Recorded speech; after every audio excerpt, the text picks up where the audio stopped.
What's up, guys? Welcome to the Bomb Squad. I clearly don't know how to groom myself because everything is a mess over here. I'm just growing a beard. I'm like the guy from Red Dead Redemption. Yeah. He's the only guy who's ever grown a beard. Yeah. Welcome to the Bomb Squad. We're covering Dark Castle films. If you don't know what Dark Castle is, they were a group of, it's a production company. It started off as they were all going to remake William Castle movies. If you don't know who William Castle is, well, go watch our other two movies. We can't do all the work for you every single week. But he directed a lot of movies, and then we found out very quickly that they only did two remakes of William Castle movies. They did House of Wax, which was not William Castle, which we did first. Then we did 13 Ghosts, which was a William Castle movie, but it also sank the entire brand because they stopped. It was a box office failure. And so now we go to the very first movie that not only it was the first William Castle remake, but it was also the first movie they released. And it was also one of their biggest hits. Well, at least at the beginning. So we're talking about 1990. Oh, wait. Before we talk about that, let me do a commercial. Hold on. Come back and find Take out. the ad first. Find out the end of that sentence I was about to make while you watch this amazing commercial. What's up, guys? The commercial is just an image that you can look at and scan the QR code. Go check out our movies. We got 3 of them. We got Empty Space, which is a cosmic horror film about grief. We have The Last Ones, which is a zombie drama about zombies. We have Borderland, which is about the border. So check it out. It's very relevant and very political. Go watch them all. They're on Tubi and other streaming services, including Screambox and Screamify. Those of you who have Screamify, go check out those 2 of them. Also, check out our short page, and let's get back to the Bomb Squad. What's up, guys? Before we tell you, again, we're covering Dark Castle movies. A lot of you are going to wonder why we're not covering Ghost Ship next. Because we're not covering Ghost Ship next week. We're covering a different film. And the reason is because we already did a deep dive on Ghost Ship. Go check it out. I haven't really talked about it too much, but it's talking about similarities between Ghost Ship and Event Horizon and how they're exactly the same movie. We also have another deep dive coming up. It's going to be long as hell. I don't know why it's so long. It's going to be like 30 minutes long. It's a deep dive. What are you going to do? That's just, that's just the world. When you see the topic, you're going to be like, this did not have to be 30 minutes. But that's coming soon. And so now we can get into it. So this isn't our last Dark Castle movie, but it's going to be the last Dark Castle horror movie. It will be the best. Because after probably. this, they kind of leave. They did The Losers, which was cool. I like The Losers. But today we're covering 1999's House on Haunted Hill. It's a remake of a William Castle movie with Vincent Price. The second Vincent Price House of movie, Wax, I think the original had but VP, right? That's what I was going to say. So they remade 2 Vincent Price movies, but only one William Castle. Was William Castle. To be fair, Vincent Price is like the most famous guy ever. They should have called this Dark Castle Prices because they covered as many William Castle movies as Vincent Price movies. And Dark Castle Prices, that's an amazing name that everyone would remember forever. If you hadn't seen the original House of Wax, you'd have no idea it was originally Vincent Price. Whereas in this one, they are basically telling you, "Hey, remember Vincent Price? Yeah. He's the guy." Right. It's good to cover the plot before we've gotten to that. That's true. It would have been 45 seconds from now. You would be spoiled on the thing I just said. So I apologize. So, as Josh just spoiled the entire movie and ruined the entire episode once again, this movie was directed by William Malone, who's not Vincent Price. He also did. Oh, he's done nothing. He's done Fear.com.com. Fear.com.com. Have you ever seen the? You've never seen that movie. It's called Fear.com, but in the movie, the website's called Fear.com. But then it's a website, so then there's a it's fear DOTCOM.com. Yeah, that movie was pretty scary when I was like in 7th grade. It's not that kid. Yeah, I'm sure it's not. But yeah, he hasn't directed too many. This movie has, as Josh just said, has one of the most attractive casts of any horror movie ever. What I said, but I do agree. It has hottie Chris Kattan. That's who Josh was talking about. Monkey Hottie Jeffrey Rush. It stars Jeffrey Rush, prime Jeffrey Rush. It stars Famke Jensen. It's also funny, like, Famke Jensen's career is so weird because she'll be like a Bond girl, but then she's Jean Grey. Then she's in this. Like, how do you pick roles? Yeah. You're just anything. She was an I Spy that he hit. Oh, yeah, she was an I Spy. I like that movie. Yeah. I'm the one guy who liked it. Yeah. It stars Taye Diggs, Ali Larter, Bridget Wilson, again, another, like, why are you in this movie? You did so few movies. Herself, Bridget Wilson is, of course, she's Sonya Blade. She was in Billy Madison. So pretty much Bridget Wilson was like anyone who was born in the 80s or 90s is crush in one way or another. Right. Whether it's going to happen. Kombat, yeah. Billy Madison, or even this. It also stars Peter Gallagher, who has kind of the most successful career out of everyone. Yeah, he had the show. In this he movie? had the OC, which was he was the dad or something. It was a major show, yeah. I try to watch it a couple of times. If it's like a white teen drama, it's very dependent, because I'll like watch OC and I'll be like, this is terrible, but then I'll watch the remake of 90210 and I'm like, wow, I'm gripped. I'm gripped for 5 seasons. The OC is the what you say major, like, murder. Yeah, I've only seen that, and the I did watch the pilot and I was like, not for me. It was just aged out of that, but then maybe if I go back to it, who knows? Yeah. I've watched the pilot a few times. I just cannot get into it. It's too ridiculous. But yes, as we were saying, this is a remake of the original. The original's kind of similar. This one takes it to a different extreme. So the general premise is that a rich man has invited 6 strangers to his wife's birthday party at this famous haunted place. And if they survive the night, they will... they'll get $1 million.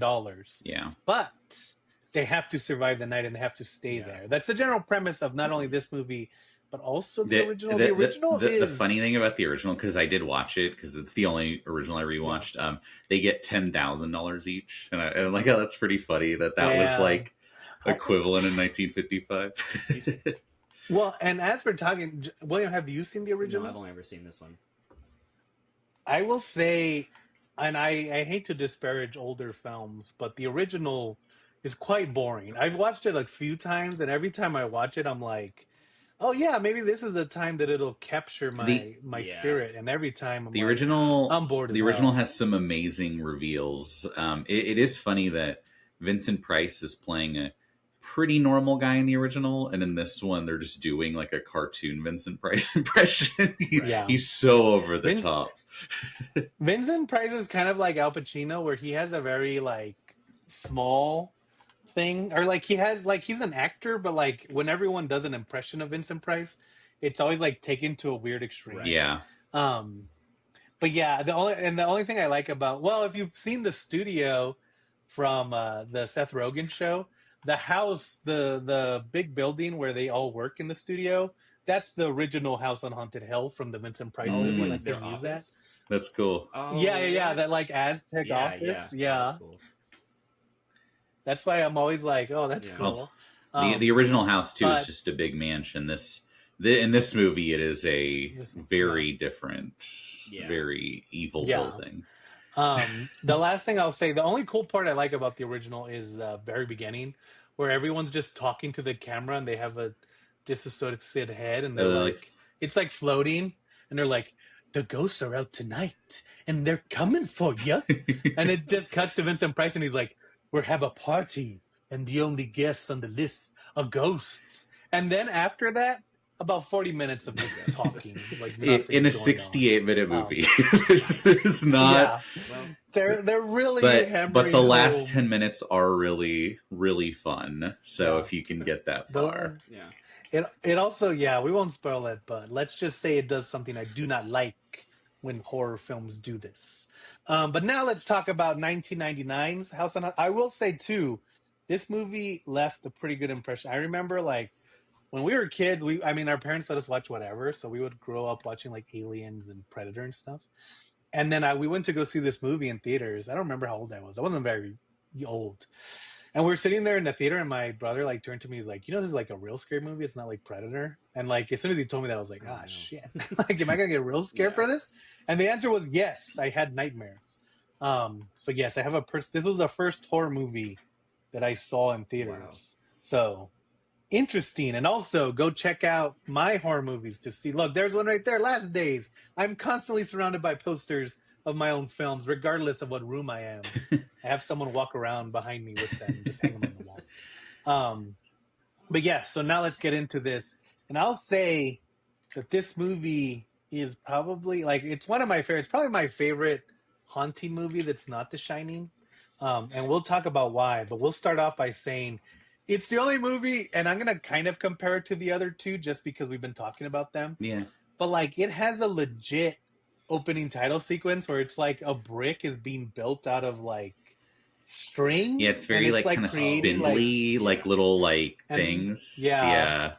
They're making like music, and it's like, oh yeah, because it's a great, like, the cool thing about this as opposed to like House of Wax is that they do take their time, but they don't take too much time, which is House of Wax. Yeah, as far as like all these movies we've been doing, like this is definitely the one that's like the most like thought out. Like this one has like the most creativity, and it feels like the most like an actual movie. As like, I mean, I love 13 Ghosts, but like it just, like we were saying, it kind of feels like a cartoon. It has like a weird tone in some places, and it's kind of confusing. And like House of Wax takes forever, but this one feels like they had thought about this movie for like a long time before they made it.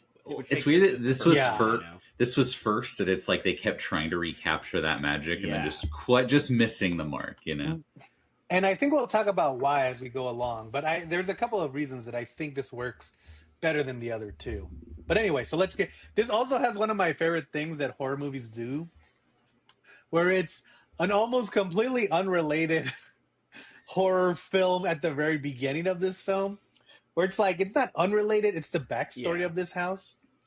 But it's so different from the rest of the movie. And it's so shockingly violent, This house, like Josh was saying, is not a regular house. It is actually an old, abandoned mental institution for the criminally insane. Built on the side of a cliff. Built on the... And it's very gothic. It's very like, Arkham, Yeah, it looks very retro. It's not just on the side of a cliff. It's literally part of the cliff that they built into the mountain. It should be like a building in the woods somewhere, but no.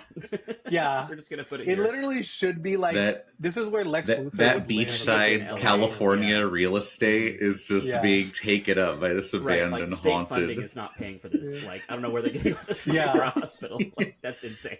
And so it starts off, and like there's like an orderly, and he's like writing, and they're like doing experiments on the patients, and then like the patients are like watching them, and they're awake and they're out of their room, and the orderly's like, he's like sharpening pencils, like really, and it's like, hey, pens exist, man. You probably shouldn't be doing medical records. Like they make a lot of mistakes. Pencils. This isn't well. That was my first inkling that this might not be the best run. And so then they're like filming. Sure. They're filming like a surgery gone, like that they're experimenting on the patients, and then the patients break through, and they immediately grab all those pencils and they stab that dude in the neck, and it's like blood. And there's all these cool shots of like the patients like looking through frosted glass, like, and they already seem very ghosty. Like these are not like normal patients like that you would see in real life. Like these are the most stereotypical. Like the super deranged psycho killers. They definitely lean into like and I think that's like Hollywood's trick now, because American Horror Story Asylum did it too, where it's like, oh, if we said it in the past, we can totally do the whole they look crazy mental institution. They were never real. Exactly. So they like break, like that's a really cool scene where the orderly's like writing, and then he looks up and there's like guys behind him, and they're just like hanging on the window like this. So they break through, they kill everyone, they get the doctors and the nurses, they like drown them, they're cutting off their bodies and stuff. And then it like and then it zooms out and they're like, oh, here's the and then it shows like they kill them, and then it shows the mental patients like have taken control of the camera. And they're filming, and now they're doing experiments. To be fair, the doctor was like, doing crazy Nazi evil experiments. And to be even more fair, the doctor's played by Jeffrey Combs, another horror staple. You might remember him as the Reanimator. Yes, or from Star Trek Deep Space Nine. FBI the crazy FBI guy in The Frighteners. Right. That's true. Or in like in every movie. We did do The Frighteners. I forgot. Yeah, that's why I brought it up, because we did it. Yeah, you remembered that. And the hospital also, like, even though it's like supposed to be new or like in the past, like it still looks like grimy. Like the mood is being set like from scene one in a great way. The hospital looks like they painted it in piss color. And they shot it in shit color. And so it sees them, and they're like doing the camera, and they're doing experiments, and then it cuts to like the there's like an old like Unsolved Mysteries television show that's Robert covering Wagner, this. Is the guy? Yeah. And so again, this is what we're talking about. Like, if you watch, I mean, House of Wax has kind of a cool opening. 13 Ghosts has a cool opening, but this one, like this opening, it starts off in a mental institution with them taking over and killing. Then it goes into a found footage movie. Then it goes into a fake true crime story movie. And this is all in the first 5 minutes, and it really doesn't matter. Like, the backstory for this haunted house could have been anything. Totally, yeah. But the fact that they're not just ghosts, but they're crazy ghosts, it adds a new level. It gets you into the action, whereas like House of Wax, you're like, when is something gonna start happening? Right. And whereas in this one, they're like, no, there's crazy stuff going on immediately, you know? Yeah. And then we're introduced to one of the best characters of the movie, Famke Janssen playing Evelyn Price, who is in a giant bathtub bubble bathing, and looking like, out over the Hollywood Hills. Yeah. It's well lit. Yeah, thank you. And that's how good this movie. And so she's like, because the guy's like, that was the story of the house on Haunted Hill, and she goes, "Thank you. That's all I needed to know." And she stops it, and it's like, "Did you put that on? Was it on radio?" Were you gonna be shopping so you missed it? So you like had your VCR automatically record this true crime documentary? Yeah. She just then she calls her husband, who's played by Jeffrey Rush, who is playing Stephen Price. Which again, it's like we were saying, Jeffrey Rush in this movie has Vincent Price's little tiny mustache and is styled exactly like Vincent Price. They clearly want him to be Vincent Price, and of course his last name is Price, but also, as we know, their name has something else to do with their personalities, because they're also the greediest people in the world. They're super rich. They hate I don't think more than 2 sentences like leave his mouth without him being like, by the way, I hate my wife. I really they have very honeymooners. I really hope she dies. Like, what were you babbling about, darling? And so so he's like, he's on the phone, and she's like, I want to have my party at the house on Haunted Hill. I've already sent you. Oh no, that doesn't happen yet. So she calls him, but he doesn't answer because he is the Walt Disney of LA. Yeah, of LA. And he makes roller coaster, and he's being interviewed by Spike from Buffy. Spike and Lisa Loeb, I think. What a 90s grab bag. I know. This is why she wrote that song. But they're interviewing him, and they're like, "Hey, someone almost died on your ride last year. Do you think your rides are safe?" And he's like, well, I mean, yeah, like that person didn't die. No one has ever died. Like, it's weird to bring this up in an interview about my new ride, but whatever. Thanks, guys. And so then they're on the way to the elevator, because his new ride starts 20 stories up. And so they're going up there, and then it's a fake elevator ride, and they like get tricked, and they think they're gonna die, and then it goes, "Ha, you were on this ride actually." Yeah. And then there's my favorite part too, where Jeffrey Rush comes out, and he has sunglasses on, and they're very 90s Matrix sunglasses. And he takes them off, and he goes, "From here on out, things are gonna get really scary."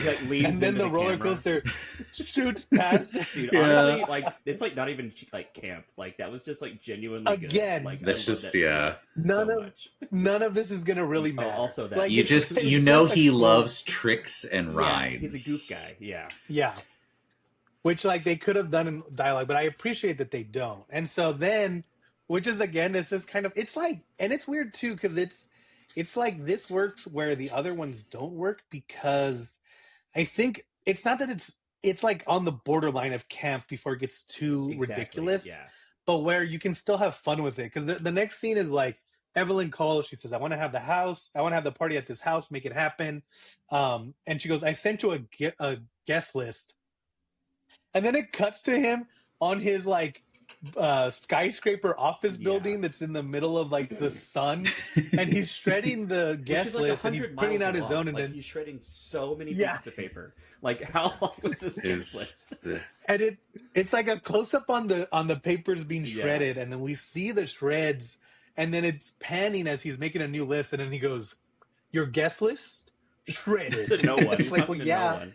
We know. And this is an amazing moment because he's like, "Oh, now who should I add?" And then his assistant like calls him away. Cue Marilyn Manson's "Sweet Dreams" slowly comes in. The start of the new metal. And one of the funny things about the original is the whole time the movie is like, are there ghosts? Are they real? Like, do you know? This movie lets you know right away. Not only are ghosts real, they can edit an email. Not only are ghosts real, but they have internet access. So they begin adding names to the list. For this program on the computer, all you have to do, which I love early 2000s tech, it's like all you have to do to email people on this program is just type in their name, first and last, no descriptor, and then hit a button, and then your computer will magically just email these guys on your list. It's totally fine. Well, and not only that, but then we're going to find out something later where apparently the ghost invited one extra person that Evelyn wanted, or Evelyn invited one extra person but knew that the husband was going to print out invitations. With the rules of the game, or just coincidentally, that was the one crossover between the ghosts and her list was that guy. Right. It's not perfect. The ghosts were like, perfect, we forgot to delete that. They're like, oh no, the eyebrows guy, he's still on the list. So then it cuts to them like driving, and they're riding in hearses. So there's like one hearse and a bunch of limos, so they're a procession. They're riding through the Hollywood Hills. And they get to the gate, and that's where we meet Chris Kattan in his greatest role of Pritchard. He's Pritchard in this movie. Is it Pritchard, yeah. He's the caretaker. And this is also where we're seeing everyone like Tate Diggs, Ali Larter, Bridget Wilson, Peter Gallagher. They're all part of this guest list, and they're coming here, and it's telling them, if you go and you stay the night, you will get $1 million. And while Marilyn Manson's singing, and the invitations, they're like reading it, everything too, which is like a pretty cool. Touch. And like they're reading it, and it's like right there, and it's like showing us like, oh, like everyone's reading it in different phases. But then it's like, how long is it taking you guys to? Why are you just reading it again and again? Like it's not that long. You should have already read smiling. it. They all have like this like weird like small smile. It's not even a big they're smile. like, it's just like, hey, this is. I don't see any problems with this. A stranger invited me to a house to survive for one night. I couldn't possibly see any negative side effects to how this could go. And they actually showed up. If I would have got that invitation, I'd have been like, well, this is kind of cool, but I'm going to get dressed, but no one's going to come and get me. What? And there's a part later where they're like, wait, you're that Stephen Price, the guy who does the amusement park? And it's like, so you just said yes to any dude who's inviting you to his house with the promise of $1 million? And you also didn't be like, it's probably one of the richest, most famous men. I thought it was a different super rich Stephen Price. You're like, you're that Elon? Oh, I thought you were a different demented. The common name, psychopath. If Elon Musk did this, people would like him a lot more instead of what he's doing. He would kill less people this way. Is not he's not part of the list. He is the caretaker of the building, and he like that's the thing. Like you could tell that they almost try to do Matthew Lillard to do this exact same role. But Chris Kattan is just way better written, and I like Matthew Lillard in 13 Ghosts. But I mean, the cool thing about it is go for it. Okay. Oh, was right now Pritchard. He just needs to get paid and get out of there, so he's acting like everything's cool. And it's a really good reveal later on, but he's like just very nervous. But he's not saying anything's wrong yet. Right. And like what you were saying about Matthew Lillard too, like how they have like giving that kind of like manic sort of like intensity. Like that's just Chris Kattan. Like he can just like embody that like so much better. Yeah, like, it's and I saw on like the internet that they were like when he got on set, Chris Kattan, the director, was just like, just be yourself, just do who you are. And it just feels really natural to him. And so like more so than Matthew Lillard for sure. Yeah, you could see Matthew So Lillard being that. Yeah, no, it's very obvious, but yeah. Yeah, Matthew. It's because you kind of need someone small to play Matthew Lillard's almost kind of like sleazy. Like he has that sleaziness to him, whereas Chris Kattan's like, no, he's just like a hapless like wreck. He's a you know. He's. So they get to the house, and Chris Kattan's like, "Oh, we have to walk there." So they walk there for really no reason, because then just cuts to him inside. He says the driveway's out. What is that? You can still walk on it, though, I guess? Yeah. Yeah. And it's also like, again, like you could have just had him show up at the front of the house. I bet you, now that I'm thinking about it, I bet you it's because there was no front of the house. There was no exterior. They had to do something. So they get to the house, and Pritchard was like, oh, yeah, they're like, oh, didn't your grandfather and your father die in this house? He's like, no, my grandmother died in Miami. And my father died, but it was a construction accident. Yeah. And so then they're all like, well, why are we here? Like, they don't really know each other. And then Vincent Price shows up. Stephen Price shows up, and he's like, this is like the most famous scene where he's like, welcome to the house on Haunted Hill. Let the games begin. And he's like, yeah, the games begin. Because then they're like looking at this big, like it's like a stained glass window on the roof. And they're like, wow, that's cool. And then it shatters as Famke Janssen comes in, and Taye Diggs like saves her. It's very funny. He saves her by jumping at her and pushing her even more so into the falling glass. He does not save her. He almost stabbed her. Yeah, she does get cut in the little bit. Yeah, and so she immediately is like, oh, this was my husband. He's playing tricks all over. But they just got finished saying like this stained glass window is from like the 1600s, and Pritchard is not like, oh, hey, you guys owe me for that, because that's going to be like $100,000. Right, this is a priceless artifact. To replace. Yeah. It's like priceless that you just broke. But then Steve Price is like, oh, no, that wasn't me. Who knows who it could be? Yeah. And so then Famke Janssen goes to a room, and Stephen Price, and this is where they really like start. This is where this is actually kind of where, because they all introduce each other. And I do feel one of this movie's greatest strengths is everyone is a little one note, like the one girl, Margaret Marr or whatever, or Melissa Marr by Bridget Wilson is like, I was famous, but I will be again. And she has like a camera. She's like an influencer, but from the 90s. You know? I wasn't quite sure what her thing was, what her show would have been. That's my favorite thing about her, because she like, everyone kind of suspects that this, I mean, it's a famously haunted house. Yeah. So they're like there, and she's like, oh, I was a famous star. I had my own TV show. I'm trying to get one again.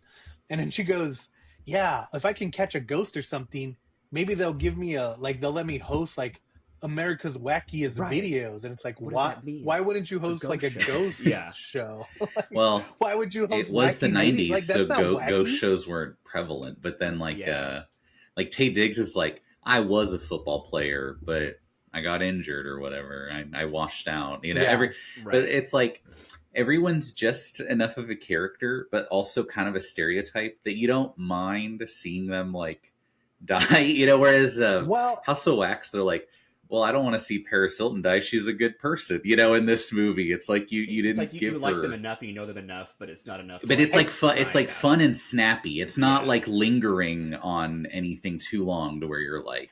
I think the biggest difference between this one and the other two is like even Tony Shalhoub, like you like him because he's Tony Shalhoub, but in this movie they actually have character. Like even if it's not that like even if it's very specific, it's like they're at least interesting enough. And maybe Taye Diggs is probably the least like character, like nuanced out of all of them. He's kind of the everyman. But they all at least are playing it to a degree that it makes them interesting. Because then like.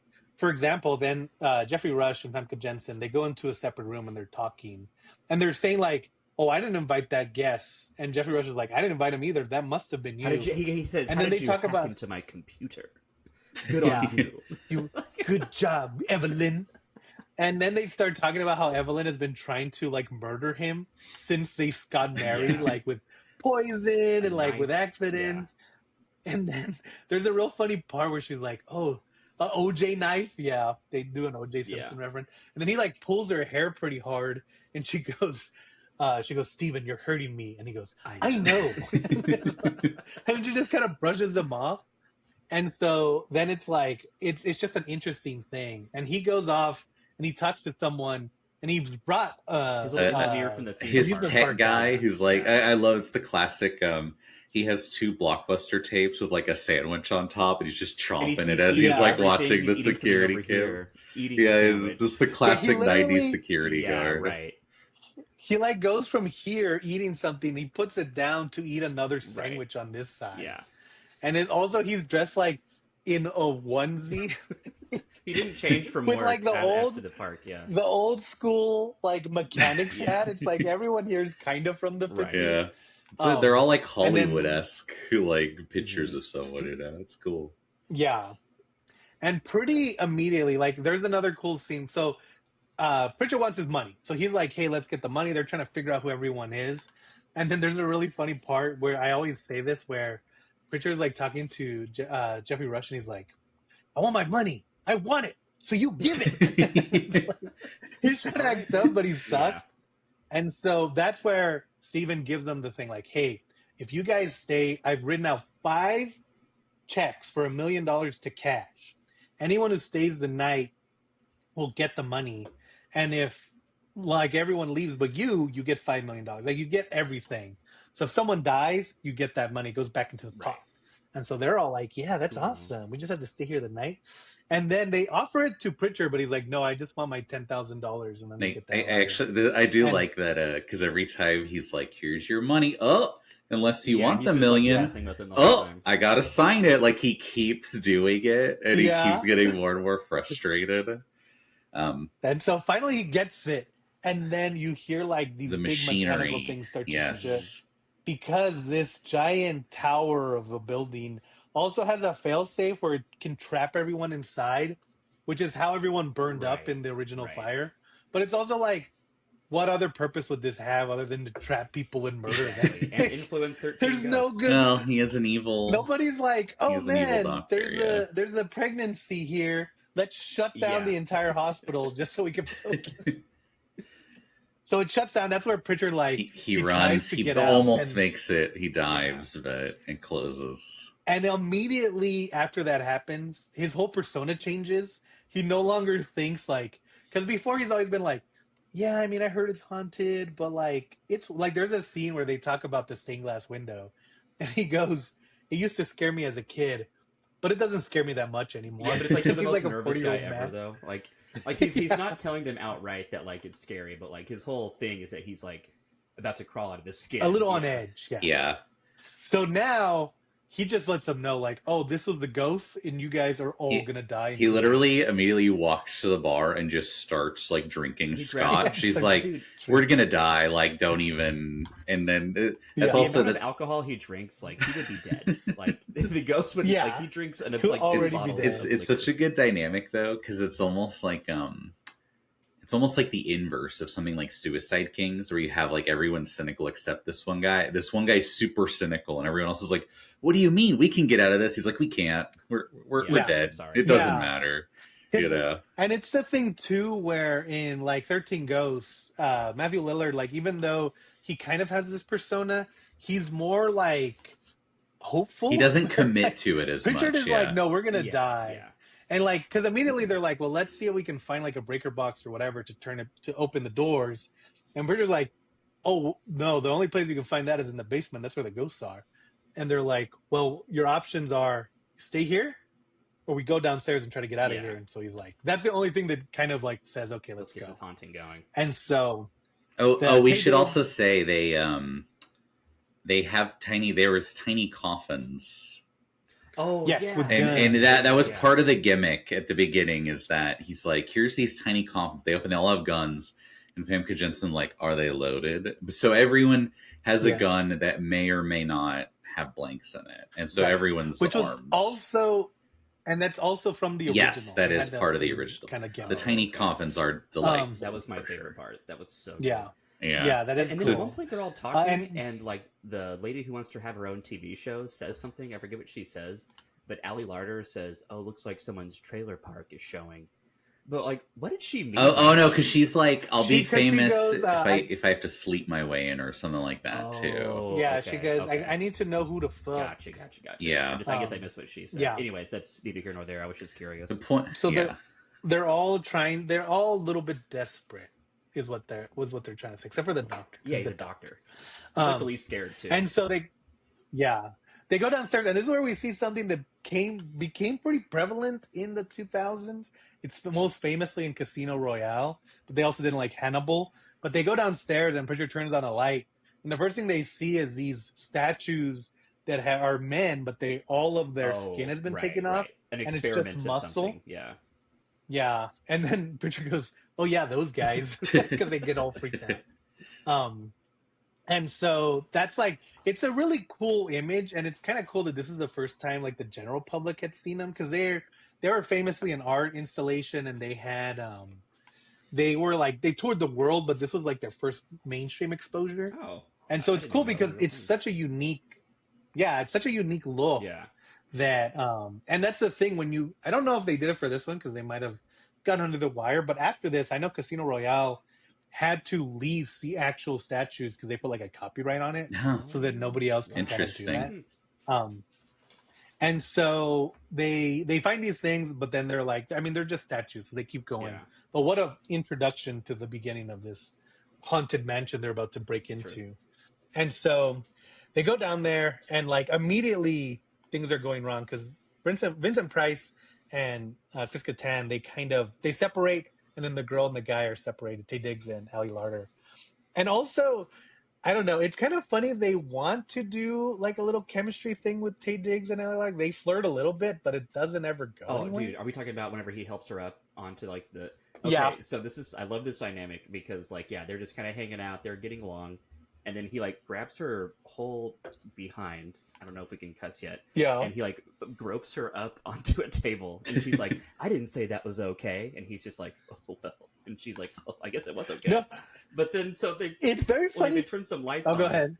And I might be getting a little bit ahead, but she turns some lights on and they're like walking around and he's like, who are you really? I don't think that you're telling us your true identity. And so she's like talking and she says who she really is, but then she loses Taye Diggs in the hallway. In a maze of hallways somehow, it'd be very easy to lose track of someone. Right. And she turns around. Which it does look like a maze. Yes, it's very maze. She turns around, Taye Diggs is gone. She flips out from 0 to 10. She is like, screaming his name. A good guy, Eddie. Yeah. And it's like, why? Because he just groped you and then isn't listening to you right now? Like, what is this? Yeah. What is this reaction? Well, and it's funny too because she's like talking to him, and she never once turns around or like, "Hey, you're not talking back." Like, saying it. Because it's like he does briefly get like kind of ensorcelled. I think he's just like, oh, I'm like, there's ghost stuff happening, and she is screaming because his name's Eddie, and she's like, Eddie, yeah. I love that so much. Yeah, and eventually she sees him, and he's like about to jump into a vat of blood. Yeah. And he does. He jumps in and he's like pulling it until she goes and she's trying to save him. And then it's so funny because she's like, Eddie. And he goes, what are you doing? And he's across from her. And then whatever was jumped in the blood pulls her down and starts trying to take her. Which is also very funny because, like, you could tell they didn't want her to get too into the water. So she has to mime kind of getting pulled into the water, but she can't go too far deep. So she's like... So she won't be soaked in blood the whole movie. Right. Does Eddie even try to help her? It's also kind of... No, he does. He runs around, but he doesn't get to her. So she kind of, which is cool. Like, I think that's another good thing. Like, we kind of glossed over it, but she turns on the lights to get some light back in the house. And so she's pretty dynamic. Also, her and Eddie are kind of the main characters, but they kind of like get lost in the middle. Right. They're the ones you're following the most, for sure. Yeah, and she's very like dynamic at this point, but then after a while, they don't do anything. Yeah. So then they go back upstairs, and they're like, "What the hell's this? Like, what's happening? I almost drowned in blood." And Famke Janssen's like, "Yeah, it was my husband. I don't know." She's like, "He does tricks." Yeah.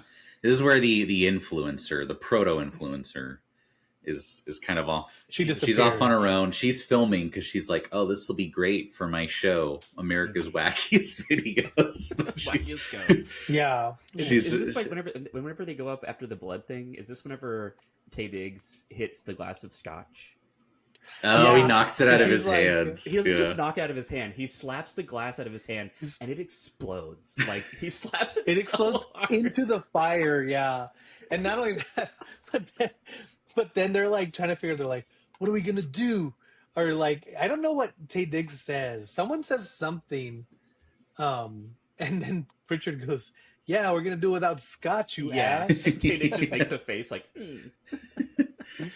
So then they're like, okay, let's figure out how to get out of here, but let's all stick together because we're all seeing different things. But that's when the influencer's and then they're like, gone. well, where's where's Bridget Nielsen? And she's downstairs. She has her camera, and it's one of the coolest. Again, like so much of this movie is thought out because she's like has her camera, and then she sees like the doctors as we saw them at the beginning in the operating room. She pulls her camera down, and they're gone. And then she pulls it back up, and now they're back, but then they look at her like really slow. Yeah, it's so. I love when like a ghost either is or isn't on camera. Like it's like you can only see it one way or the other. That's such a cool thing. But yeah, and then she hears something behind her, and she turns around, and there's like a guy standing there, and they do the Saw thing where they move really fast because they all shake. Yeah, it's very like Silent Hill, like the 13 Ghosts also did it. It's all all but of the I time. feel like this one does it better because it's not all the time. Yes, and it's also they use it to effect because he's like there and he's shaking, so you can't get a good look at him. And then he gets real close and he doesn't have any eyes or any nose. It's all like smoothed out other than his mouth. Right. And he's screaming. He's like, ah. Yeah. And she's like, ah. And like this smooth face thing in the early 2000s, like again Silent Hill, other types of movies, like that was everything just looks like latex and like melted skin, but not damaged kind of somehow. That gross corn aesthetic. Yeah. And so then they hear and they go run down and there's also a cool scene where they go, "Did you find her?" And Ali Lauder goes, "I don't know." And then they see blood and there's like blood that goes from the floor and it goes to the roof and into the house. But it's also like, I mean, that's her. Well, right. Like where else do you think that blood's coming from? And then they find the camera. Mm-hmm. They find the camera, and then they go through it, and they find out that they see her hand and she gets attacked, and then they're like, "Oh, she's back at the house." So now they're really like, "Let's get the hell out of here," and they start like really trying to like figure. She's been sucked into the house. That's like she disappeared, and she's she just got. But the video does show someone killing her off camera or something bad happening, right? To like a partially obscured. This is where Stephen Price goes. He's like, "I got to check with my tech guy, see what's going on." Well, because Evelyn says she's like, "I'm going," which is also happens in the original, but she goes, "I'm going to my room. And if anyone opens that door, I'm going to shoot them." Which is like, it's actually not a bad plan. Yeah. We find out there are bullets in the guns. We find out that they are not just blanks. Yeah. Oh, yeah. And then she does it in a quote. She has a gun on him, and Stephen Price is like, "You think I would give you a loaded gun?" And she shoots it, and it goes off. And then she goes, "Spooky old house, ain't it?" And she blows no smoke out of the barrel. Like, she just blows on the barrel.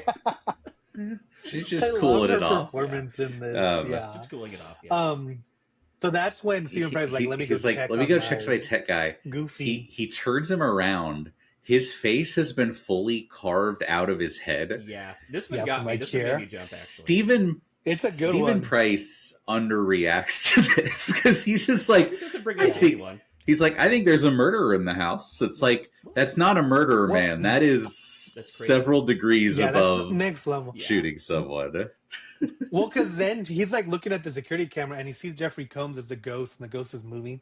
And also, it's very funny because he's in his old timey doctor's uniform. He pulls out his saw, and he has it and he's still shaking real fast. And then he for some reason Stephen Price thinks he's going to Evelyn's room. Yeah.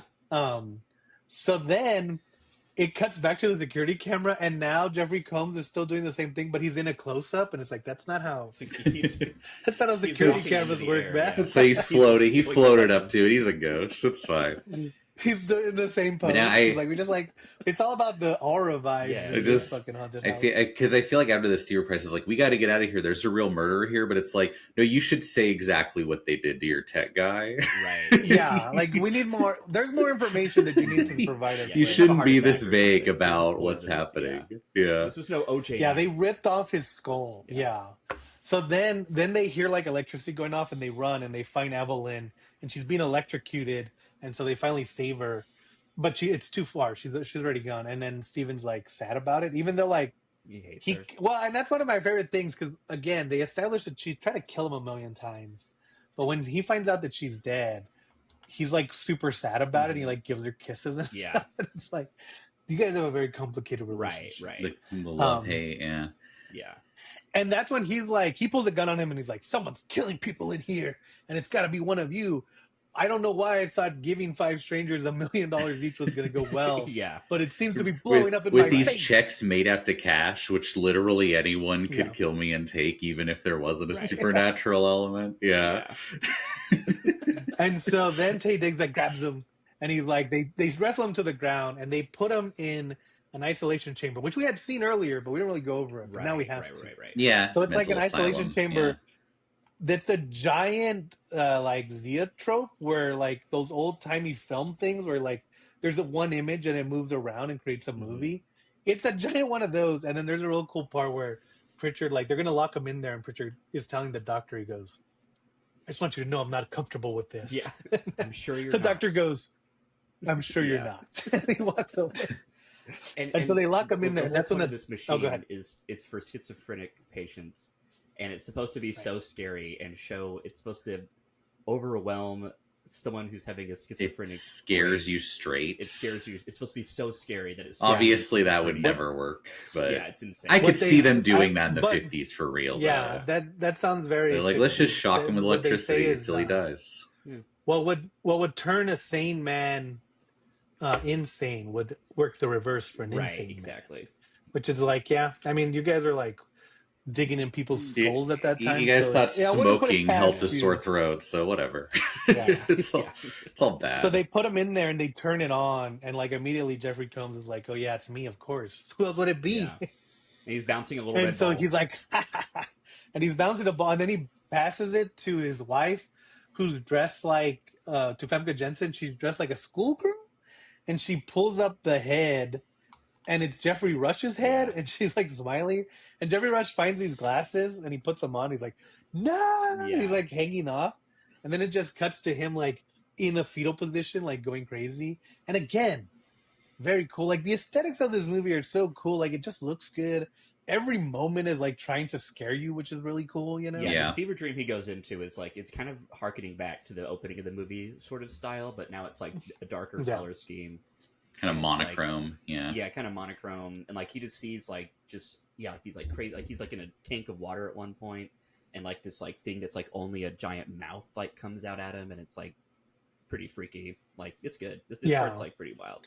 And there's like a really cool part because so then we find out like then Sarah and Eddie, Ellie Larder and Tay Diggs are like looking through just files. I don't know what they're doing. They're like, well, we have time. Let's look through some shit. Let's get some. So they find the files, and it's pretty cool because then they're like, wait, everyone's last name coincides with one of the 5 survivors of this haunted hell, and so they realize that the house has called the survivors back so that they can finish. Yeah, they were the only people who didn't die in the fire. Yeah, which is also like the ghosts had to be like, they should do a prequel where one of the ghosts goes up to Jeffrey, comes like, "You're never gonna believe this, bro.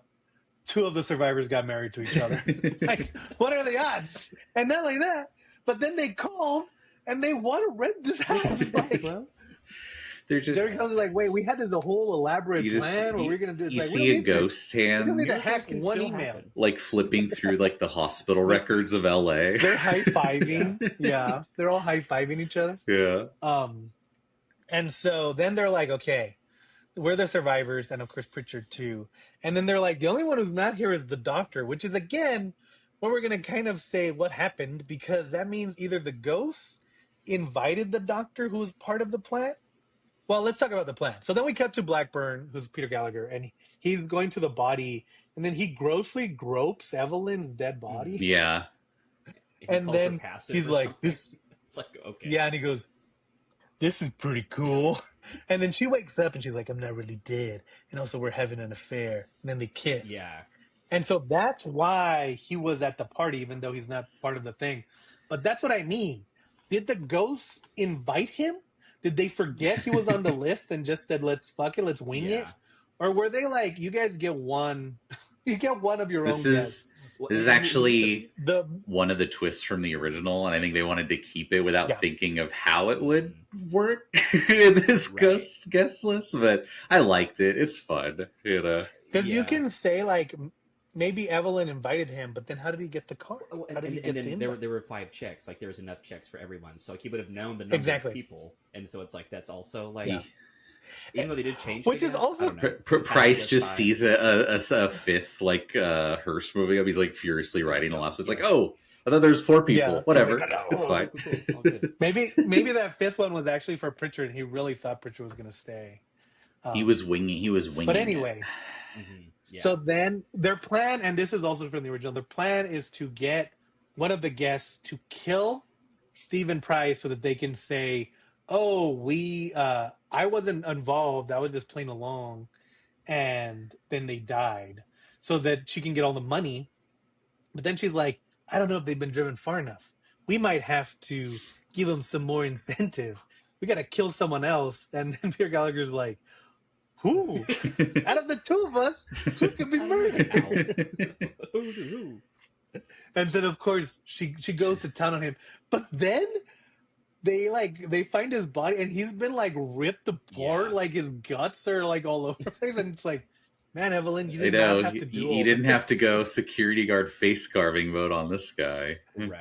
Oh, because they go back to look for Steven, and he's gone, and the whole body's everywhere, and so they're like, oh, he must have killed him.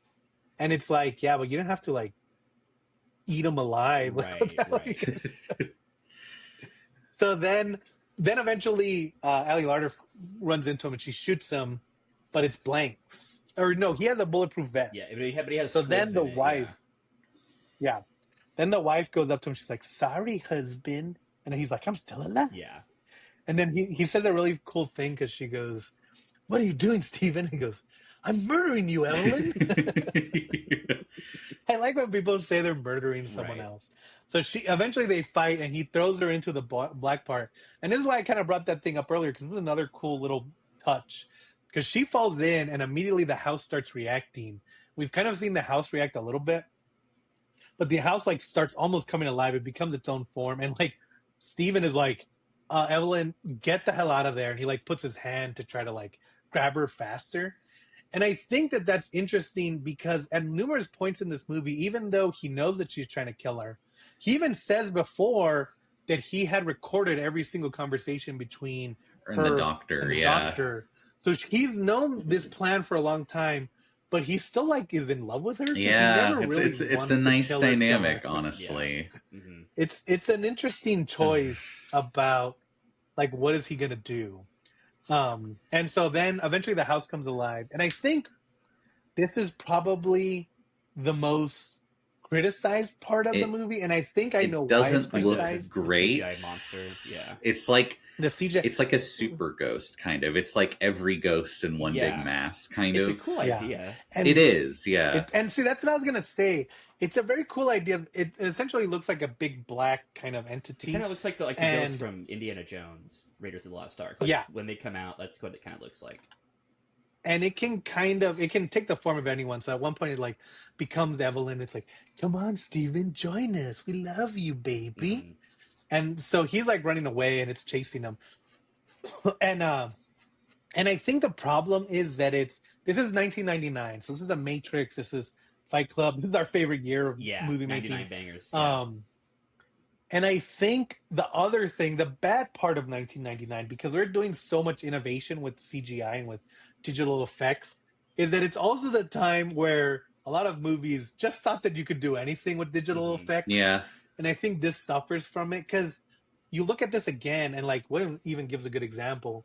If this had been practical and they had used like a series, like even add some CGI, but if it had been mostly practical with kind of the way they did Indiana Jones, where it's kind of like transparent, but it's a physical thing, I think it would have been way better received. It's just that it looks so CGI. Yeah. It looks thin. I think that's what hurts. Yeah.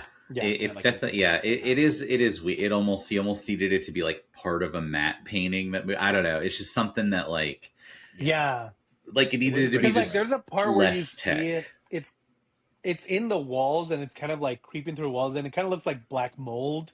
And if they had done that practically, like it's just like, you know how you can do blood moving, it would have looked way better. But since it's CGI, it almost feels like it never actually touches anything. Right. And so eventually Price is like, get me out of here. And I do love it though, because he's like, open the door, and he opens it, and then the thing kind of passes him because he's behind the door and sees Pritchett, who's just kind of like, he's just like, he's so resigned to it. Like, he's like, this is how I was going to die. And he grabs them and pulls them through. And so then they get to the roof, and it eventually kills Stephen Price. And then the ghost, because they figure out how to do the pulleys, but the ghost snaps the ghost it. is stomping and also them. it takes quite a while to snap it. It like is undoing it slowly. It's like, you're a ghost. This is also where this is interesting, because all of them kind of come back, because then like Convincent's like, join us, and then Price is like, oh, you thought, like I said, you'd die here, and then the doctor's like, the doctor is in. You're like, you don't need that. Well, not only that, we're done with you. Because Price is like, I told you, and then the doctor says the doctor's in, but then Bridget Nielsen goes, don't you want to watch my show? It's like, still? She's holding on. She's like, like and subscribe. It's like, that's not. But I also love too is that at this point Tay Diggs is like, but I was adopted. I know. Oh, that was awesome. Well, and that was so funny. That's very interesting. So then eventually Ali Larter and Tay Diggs escape, and Pritchard. Yeah, his ghost helps with the pulley. Another thing that 13 Ghosts blatantly rips off. Yeah, Lillard. Except Matthew Lillard doesn't help. He just kind of like, cool, he does the Return of the Jedi. Like, good job. Yeah. At least Pritchard does something, right. But Pritchard also gives them the checks, and they get all the. Yeah, that is funny. They don't just get to live; they get to be millionaires, because the check just wedged right under the door. Well, but here's the funny thing. So Ali Larter and Tay Diggs live, and then the doctor's killed by Famke Janssen. But if you pay attention, Ali Larter is not the character that she says she is. We kind of covered this, but we really didn't go into it because it's not that important. Yeah. But she is the assistant of the person who got the invite, and she just kind of took it to see if she could win $1 million. She doesn't want to get fired. So that's why she tells Tay Diggs, like, don't tell anyone. Leave the ghost back. Yeah. But anyway, so the people who survive are the people who aren't actually related to the 5 last survivors. I think it's an interesting touch that they don't really like make a point of it, but I think I think it's cool incidental. I didn't even notice that. But also was Peter Gallagher related? Was that just a huge coincidence? No, he wasn't related, but the ghost didn't kill him. Oh, that's true, but he does still get absorbed. I guess if you die there, you get absorbed. Who killed the handyman?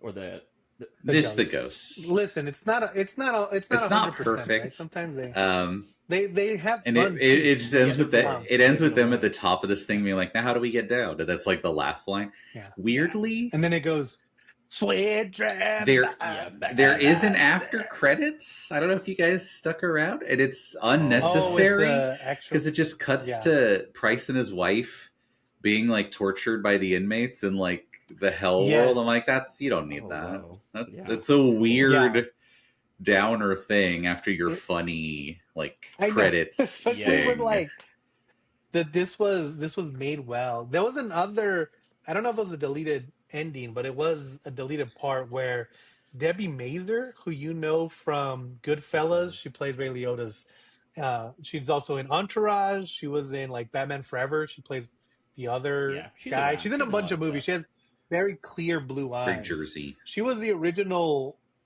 producer that was supposed to go instead of Ali Larter. And there's like a part where she goes and she's like, I was invited to this. What's going on? And she goes into the house and she's immediately killed. Nice. No. What an interesting, like, why would you include this? Why would you, if you shot an alternate like stinger, why not just include that? Right, like, right. Why delete a stinger? Yeah. Like, it's such a weird thing, but I think that's interesting. Yeah. But overall, I think the way this movie works is because, like I said, it's not just like with 13 Ghosts, which is probably the second best. It's like they go to the house immediately, they do all this stuff, but this movie really takes its time establishing the house, establishing the characters, establishing even like why this guy would set this trap. Right. But like it takes its time like establishing these things in like interesting, relevant, fun ways. Whereas like House of Wax was like establishing kind of nothing for a very long time. It was very, they're very like the characters are like kind of fun bouncing off each other. Whereas in like 13 Ghosts, it's like a depressed dad and his kids, and you're like, that's not fun. And, you know. Not only that, but then you have like the you have in 13 Ghosts, like we were saying last week, it's super cool, all that stuff um about the horoscope and like the dark calendar and how each ghost represents one of the dark calendar things, and but they don't really go into it in the movie. Right. They kind of, it's like one line of dialogue. Where this one, again, you could have done the roller coaster thing, you could have done the backstory as one line of dialogue where they just kind of explain it. But the fact that we get to see it just very adds show, to don't the tell. reason why we should be scared. Yeah. And B, it just gives the movie more personality, gives it more makes life. it feel lived and so I think that's why, I think that's why this one works more than the other ones. Because again, like, it would have been, like we were saying with the House of Wax, like it would have been cool to incorporate the House of Wax, but it's really just the location that's there. Yeah. Where in this one, Famke Janssen's getting electrocuted. They put him in the sensory deprivation tank. Yeah. You know, like there's so much that they do. Even like that stinger at the end, which I have seen, and it is weirdly horrific. And that's part of the movie, and so they add that to it. And so I think everything kind of works in this movie more than the other ones. Yeah, I think so too. It was good. Yeah. It's a great formative. It's horror. a good. Yeah. It's probably one of my favorite, like, haunted house. Like, I'm not super into ghosts just because a lot of the movies aren't that cool. But it's probably one of my favorite haunted because they really, like, the premise is cool. You get $1 million if you spend the night, which is like, I mean, that's even an urban legend. Like, would you stay at this haunted house for $1 million? Yeah. You know, all the characters are interesting. Visually, it looks great. The scares are actually pretty scary. So overall, good job. Check out House on Haunted Good Hill. job, guys. Yeah. Don't blow it immediately after this. Yeah, please. But yeah, so I think it's cool. It's not as good as fear.com.com, but it could be. It's definitely the best castle movie so far. I haven't seen the next one we're doing, so who knows? Maybe it'll upend my superstitions. But yeah, so next week we're going to stop with these type of movies because really that's it. Other than Ghost Ship, which again we're not really going to cover it because we did in the deep dive, which you can watch in this little tab that's up there. So we're going to cover a different type of movie from Dark Castle to finish it off, and then we're going to get into some different movies before we get into some themed. We have a movie coming up that deserves a relook, so we'll talk about it. But next week, join us as we finish our Dark Castle month. Probably ever, because like, why would we do this again? Like, we'll cover this individually. Yeah. There's not going to be a theme of Dark Castle. But when we cover the losers, it'll be by itself. Yeah. Yes, come back next week as we take one more trip to the Dark Castle.